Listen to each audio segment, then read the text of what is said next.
Buenos días, somos el equipo número 3. Vamos a exponer la unidad 5 llamada Electroquímica de la materia Físico-Química 2, impartida por la doctora Rocío del Carmen Antonio Cruz.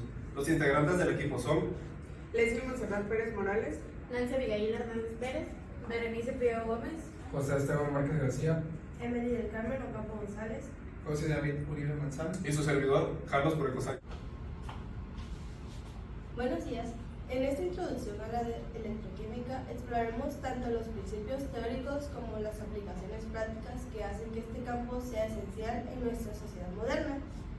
Desde las baterías que alimentan nuestros dispositivos cotidianos hasta las investigaciones avanzadas en el almacenamiento de energía y conversión electroquímica. La electroquímica continúa desempeñando un papel crucial en nuestra búsqueda de soluciones. La electroquímica se ocupa de las reacciones químicas que producen electricidad y los cambios asociados con el paso de la corriente eléctrica a través de la materia. Las reacciones implican transferencia de electrones, por lo que son reacciones de oxidación, reducción o también llamada redox. Muchos metales pueden ser purificados o electrochapados usando métodos electroquímicos.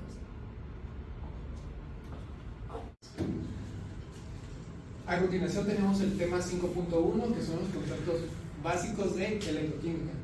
Podemos observar que son tres apartados. El primero nos dice que es la definición electroquímica, que está en la rama de la química que estudia las interacciones entre la velocidad y las reacciones químicas. En el segundo tenemos que son las celdas electroquímicas. Como tal, es un dispositivo que convierte la energía química en energía eléctrica, compuesto por dos electrodos en una solución electrolítica. En la parte derecha podemos observar como tales unas imágenes representativas donde está el ánodo y el cátodo, siendo uno positivo y otro negativo. En el tercer apartado tenemos que son electrodos, que esos son los conductores en las celdas electroquímicas donde ocurren las reacciones de oxidación y reducción, como lo había mencionado anteriormente, de ánodo y cátodo. Y vamos a ver como tal los principios y aplicaciones de la misma. Como tal son las en la electrólisis, que es un proceso que se utiliza una corriente eléctrica para inducir una reacción no espontánea, aplicado en la obtención de metales y descomposición del agua. Como tal, el segundo viene siendo unas baterías, que son dispositivos que almacenan y liberan energía eléctrica a través de reacciones redox, estos siendo utilizados en dispositivos electrónicos y vehículos de la misma manera. En el tercero viene siendo lo que es la corrosión, que es un proceso de deterioro de los metales debido a su interacción con el entorno. Como tal lo podemos prevenir con técnicas como recubrimientos y protectores, y como tal la protección catódica. Podemos observar en la parte derecha cómo está el material ya con corrosión, en donde nos podemos como tal analizar cómo afecta y cómo se ve. Yo les voy a explicar el tema 5.2, que es celdas electroquímicas. Una celda electroquímica es un dispositivo experimental por el cual se puede generar electricidad mediante una reacción química, mediante una celda galvánica, o por el contrario se puede producir una reacción química al suministrar energía eléctrica al sistema, que sería un sistema electrolítico. Estos procesos electroquímicos son conocidos como reacciones electroquímicas, que por lo generalmente son reacciones de óxido-reducción, donde se puede transferir electrones de una sustancia a otra. Les explicaré cómo está formada una celda electroquímica. Una celda electroquímica consta de dos electrodos sumergidos en celdas y soluciones apropiadas, unidos por un puente salino y conectadas por un voltímetro que permite el paso de electrones. Aquí podemos ver una imagen gráfica de cómo está constituida la celda electroquímica. En primer plano tenemos lo que es una semicelda anódica, el electrodo anódico, que es este de aquí. Tenemos la solución anódica, tenemos la semicelda catódica por este lado, junto con el electrodo catódico y la solución catódica, que es esta de acá. Tenemos lo que es el puente salino, que es este de aquí. Con los conductores metálicos y el voltímetro, que es este el que permite el paso de electrones. Los componentes de una celda electroquímica son el ánodo, es el electrodo sobre el que se produce la oxidación. En este caso siempre el agente reductor permite el paso de electrones y por lo tanto se oxida. Mayormente siempre obtenemos lo que es una reacción en el polo negativo, lo podemos encontrar así. Tenemos el cátodo, que es el electrodo sobre el que se produce la reducción. El agente oxidante en este caso gana electrones y por lo tanto se reduce. Lo que siempre nos tenemos, por ejemplo, lo que es un polo positivo. En el puente salino, el cual es un tubo de vidrio relleno de un electrolito que impide la migración rápida de la sustancia en una celda a otra, permitiendo no obstante el contacto eléctrico entre ambos. El puente salino mayormente siempre viene siendo un gel.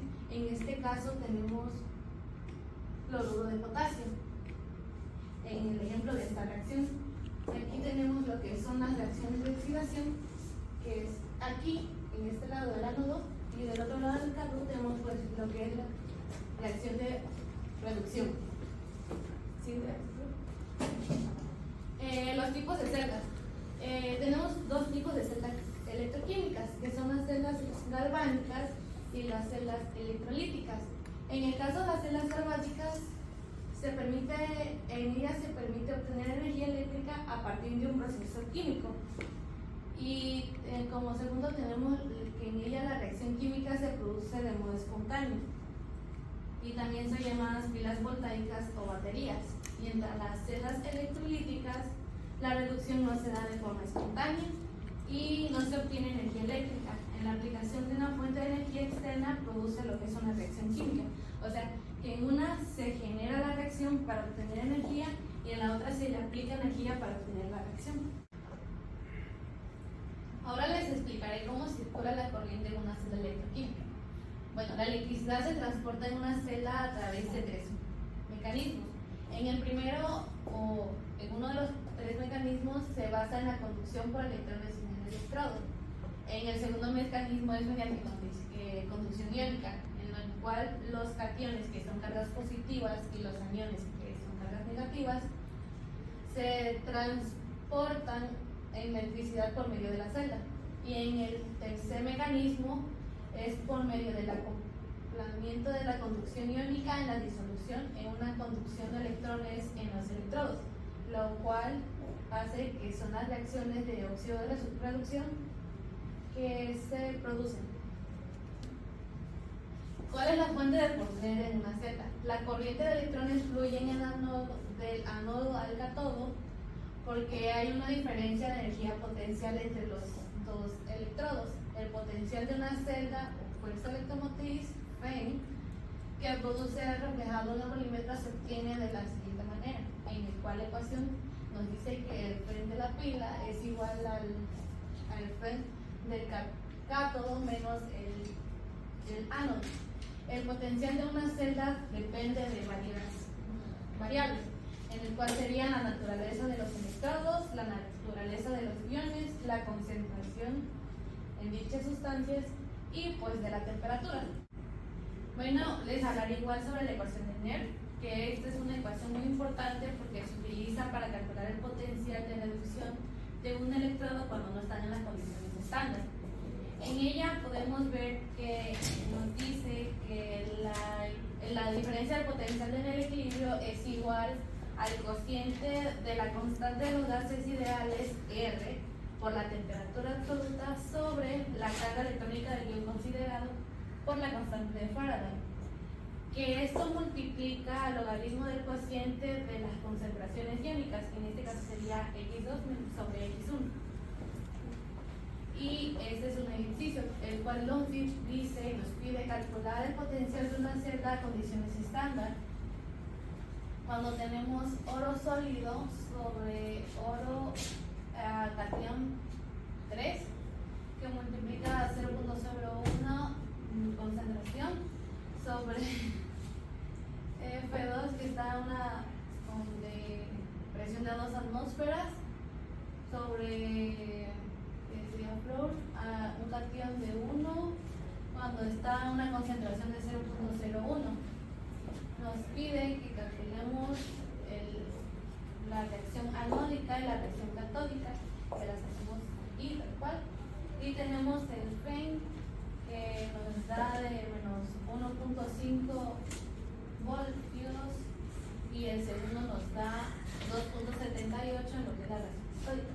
Como el número de electrones son diferentes, la primera ecuación por 2 y la otra ecuación la multiplicamos por 3, en el cual ya tenemos un equilibrio en las ecuaciones, y nos da un total de FEN de 1.28 voltios, y ya al final nada más calculamos lo que es las concentraciones, y ya tenemos lo que es el resultado.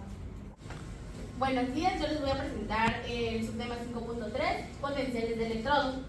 Nos dice que el potencial de electrodo o potencial de reducción de electrodo de un elemento se representa como el potencial de electrodo estándar, y es la diferencia existente entre el potencial que tiene una celda formada por un electrodo y un electrodo conocido como estándar de hidrógeno, que veremos a continuación.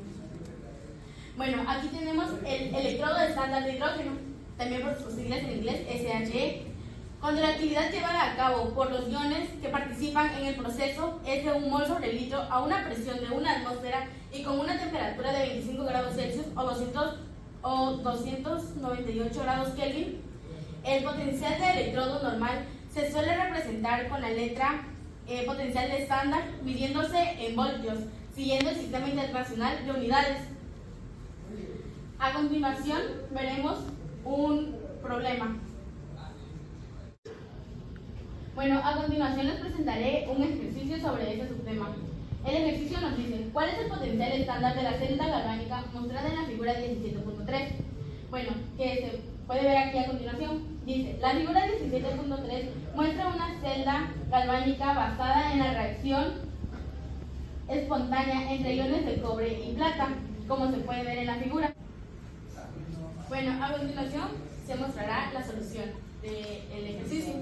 La celda de la figura 17.3 es galvánica. La reacción espontánea de la celda implica la oxidación de su ánodo de cobre y la reducción de los iones de plata en su cátodo de plata. Aquí nos muestra la reacción de la celda, la semirreacción anódica y la semirreacción catódica. Y para resolver este ejercicio simplemente haremos una sustitución del potencial estándar de la celda, calculado como el potencial estándar de la celda, va a ser igual al potencial estándar del cátodo menos el potencial estándar del ánodo, que va a ser igual al potencial estándar de la plata menos el potencial estándar del cobre, donde los valores de 0.7996 voltios son sacados de las tablas de potenciales de reducción estándar, que están seleccionados a 25 grados Celsius o 298 grados Kelvin, menos 0.34 voltios, que es sacada de la misma tabla, lo que nos dará un resultado de 0.96 voltios, y ese será el potencial estándar de la celda. Gracias. Bueno, a mí me corresponde explicar el tema 5.4, que son procesos electrolíticos. Antes de explicar los diferentes procesos electrolíticos, primero tenemos que saber qué es un proceso electrolítico. Y tenemos aquí que el proceso electrolítico consiste en hacer pasar una corriente eléctrica a través de un electrolito entre dos electrodos conductores denominados ánodo y cátodo, como aquí lo podemos ver en esta imagen ilustrativa, donde tenemos los dos iones, cationes y anión, la dilución del electrolito y nuestros dos conductores, que es el cátodo y el ánodo.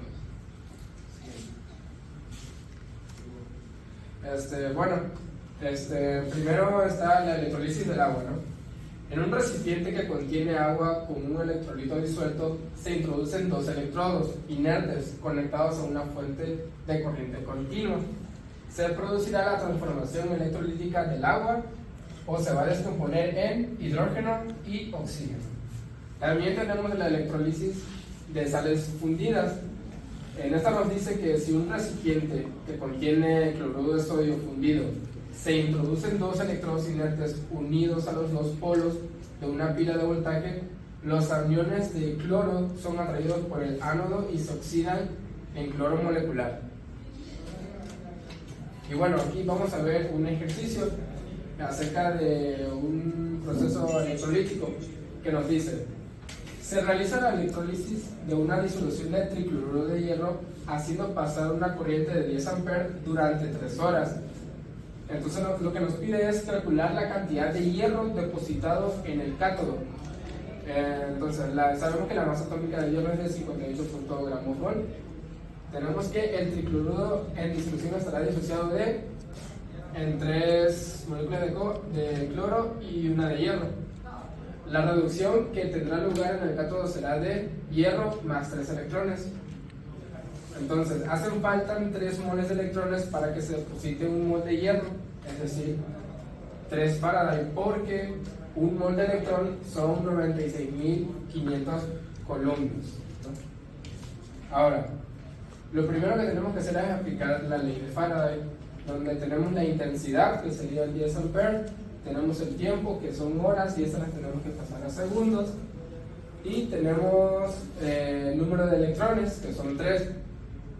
Ahora bien, se tiene que aplicar un cálculo estequiométrico sabiendo que un mol de electrones son, como ya había mencionado, 96.500 columbios, y que la carga que circula se puede obtener multiplicando la intensidad de la corriente, es decir, 10 amperes, por el tiempo que está circulando la corriente expresado en segundos. Entonces lo que hacemos es multiplicar 10 amperes por 3, porque son 3 horas, y por 3.600. Y eso nos va a dar un total de 108.000.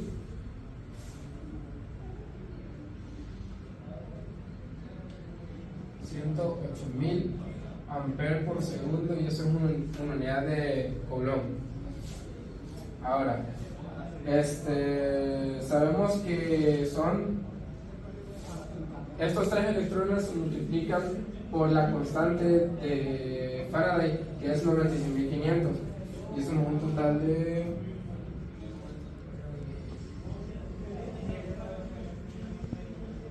289.500.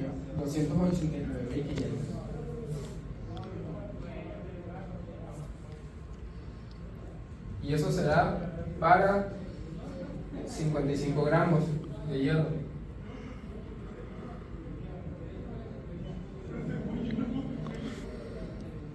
Y lo que no sabemos aquí es para cuánto será la cantidad de hierro depositado en el cátodo.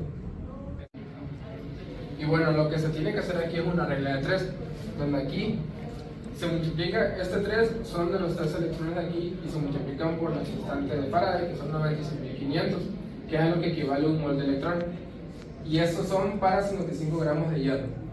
Entonces lo que se hace aquí es la carga que circula se puede obtener multiplicando la intensidad de corriente, que son 10 amperes, por el tiempo que está circulando la corriente, y eso debe estar expresado en segundos, y como son 3 horas, se multiplican 3 por 3.600 segundos, que esto nos da un total de 108.000 amperes segundo. Dicho esto, se hace una regla de 3 donde el resultado en gramos de hierro, que es lo que nos pedía,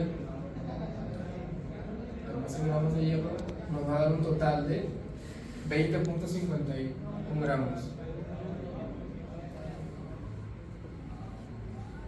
Y así es como se resolver este ejercicio, donde los 20.51 gramos son los que se depositan en el cátodo, que es donde se produce la reducción. Por eso podemos decir que en la electrólisis el cátodo es el electrodo negativo.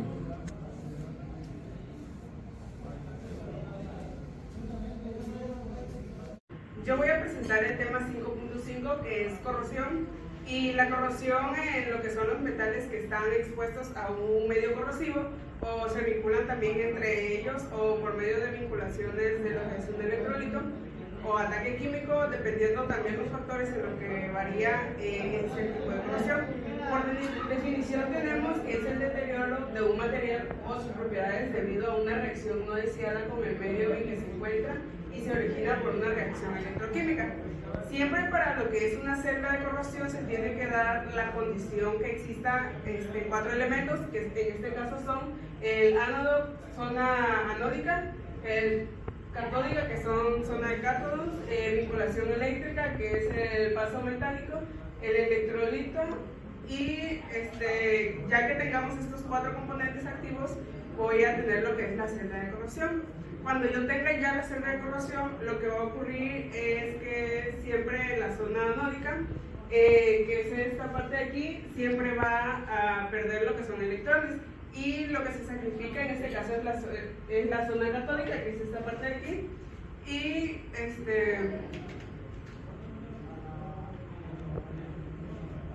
se mantiene intacta, y siempre cuando a través de lo que es el paso metálico, que es este de aquí, va a generar lo que es una circulación de corriente de electrones, y a través de lo que es el electrolito vamos a tener lo que es la circulación de iones.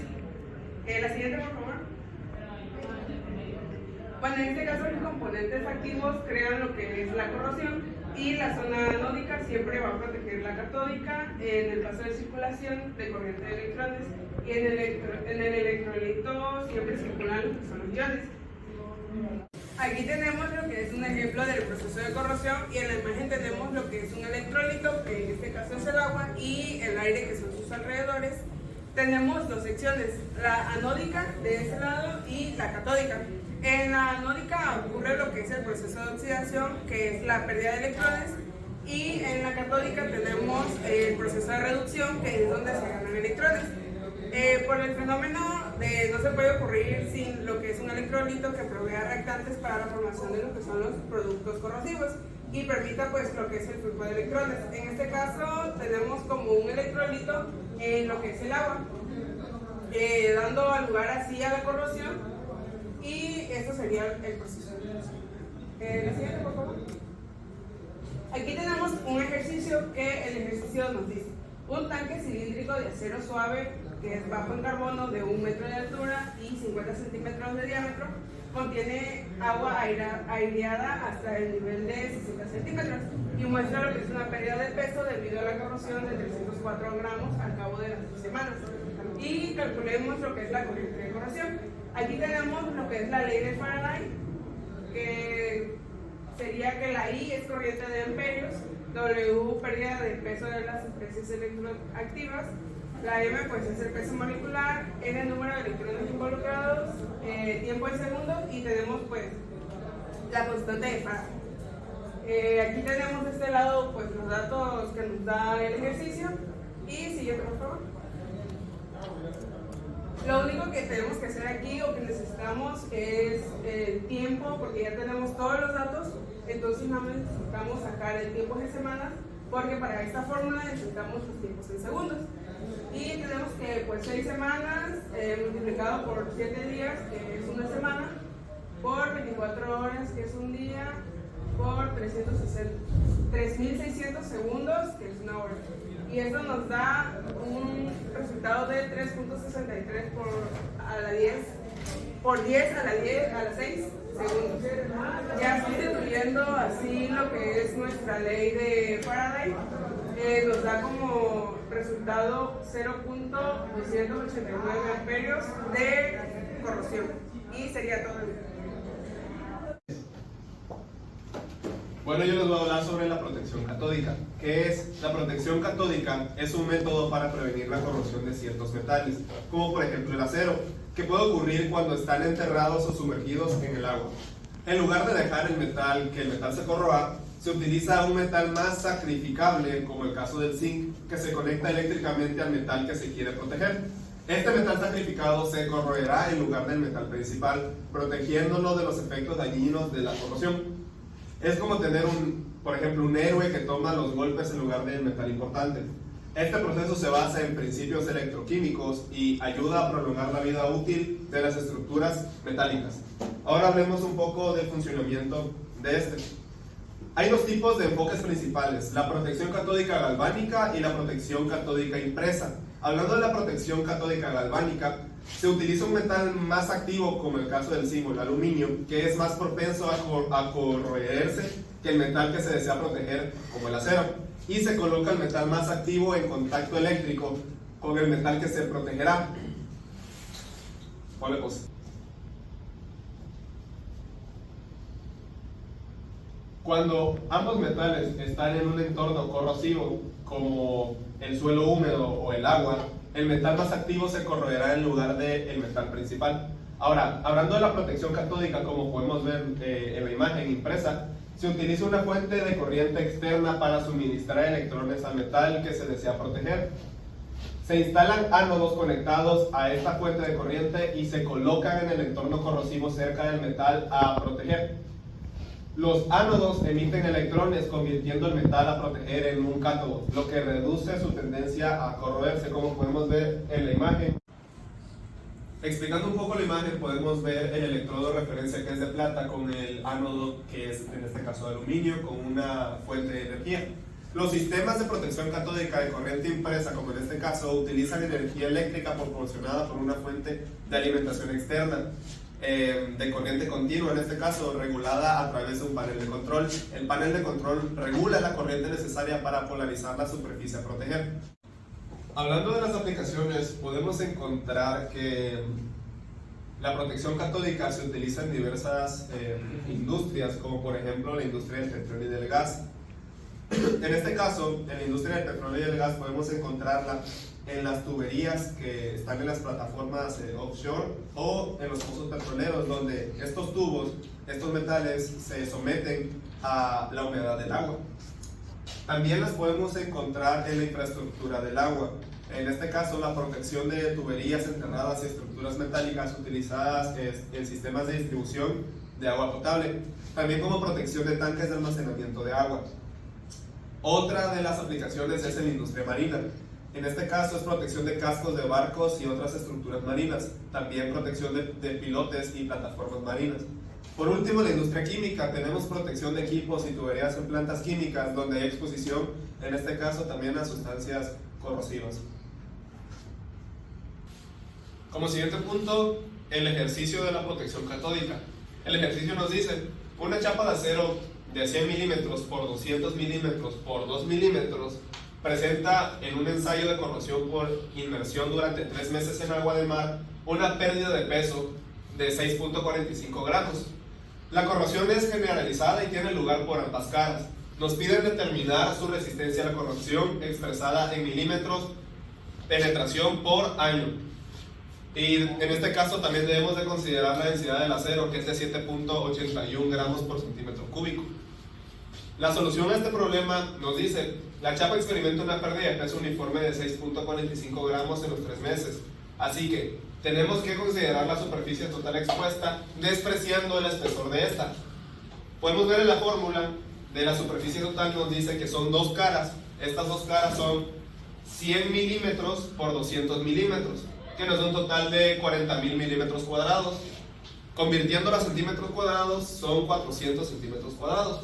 Por lo tanto, el espesor corroído vendrá expresado por la siguiente fórmula.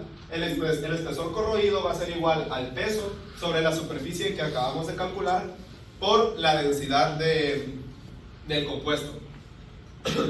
Nos da un total, haciendo el análisis dimensional, las unidades nos quedan en centímetros y nos queda un total de 2.06 por 10 a la menos 3 centímetros. Pasándolo a unidades de milímetros, nos da que el espesor corroído va a ser de 0.0206 milímetros. Ahora, como nos dice que tenemos que expresarlo en milímetros de penetración por año, durante los 3 meses de ensayo la velocidad estará expresada en, hacemos la conversión de 0.0206 milímetros por cada trimestre, lo multiplicamos por 4 trimestres, nos da un total de 0.0824 milímetros por cada año.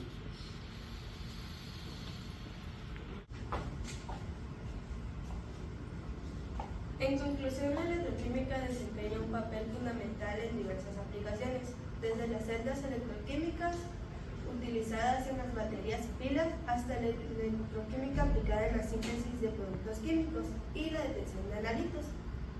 En resumen, la electroquímica no solo ha contribuido significativamente al desarrollo tecnológico, sino que también ha mejorado nuestra comprensión de las reacciones químicas en entornos eléctricos. A medida que avanzamos en la investigación y la aplicación de la electroquímica, es probable que surjan nuevas e innovadoras tecnologías que beneficien a la sociedad y al medio ambiente.